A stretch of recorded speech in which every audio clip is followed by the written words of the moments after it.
If you enjoy this video, please like and subscribe. Clement Vallandigham was exiled by Abraham Lincoln. Censorship has always been a delicate subject in American history. From John Adams' Alien and Sedition Acts to the publication of the Government Information Manual for the Motion Picture during World War II, national security and the freedom of speech have always had a tenuous existence, especially in wartime. The Civil War was no exception. During the Civil War, President Lincoln famously suspended habeas corpus to make it easier to deal with people guilty of any disloyal practice. There was also a congressional investigation over whether the government was censoring the telegraph in 1861. And then there was the case of Clement Vallandigham. In the early years of the war, Ohio and much of the Midwest was outspokenly against the war. Fighting for states' rights and a peaceful solution to a war that seemed to have no end, the Copperheads made their home here. Also known as Peace Democrats, Copperheads wanted to reconcile with the South and pretend this whole Civil War thing never happened. Lincoln was famously terrified of the fire in the rear, dissension, that is, to his war policies, especially from the Copperheads. In an effort to tamp out dissenting voices, General Ambrose Burnside issued General Order No. 38 in April 1863. It declared martial law and forbade the habit of declaring sympathies for the enemy. It didn't take long for people to protest. Less than a month after issuing his order, former Democratic Congressman Clement Vallandigham, an anti-war Copperhead opposed to emancipation, spoke out against the war and against what he perceived as the federal usurpation of state powers. He called the Civil War a war for the purpose of crushing out liberty and erecting a despotism and a war for the freedom of blacks and the enslavement of whites.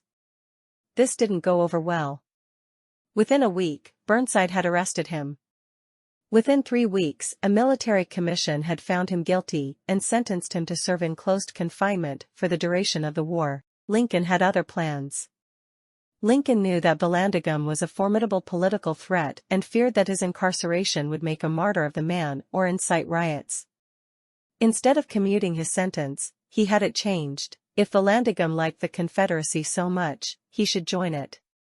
Lincoln exiled him across enemy lines into the South. Vallandigham would not be silenced, however. He quickly made his way to Ontario via Bermuda, where he ran for governor of Ohio in absentia.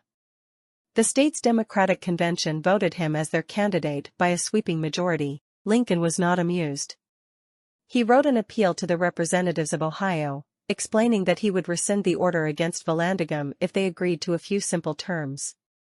The letter was largely ignored, but within a month, victories at Gettysburg and Vicksburg had turned the tide of the war.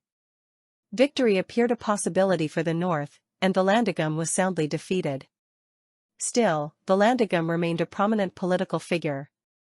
He wrote on George McClellan's 1864 presidential ticket, strange considering McClellan supported the war, and following the war, Vallandigham ran unsuccessfully for the Senate and House. By 1871, Vallandigham had returned to his legal practice. In the final court trial of his life, Vallandigham was not on trial, but on the job, defending a man accused of murder. In the courtroom, he intended to prove that the victim was capable of shooting himself, something the prosecution said was not possible given the location of the fatal wound. The night before the trial, Vallandigham indeed proved the man was capable of shooting himself by accidentally shooting himself in his hotel room, mistaking a loaded pistol for an empty one.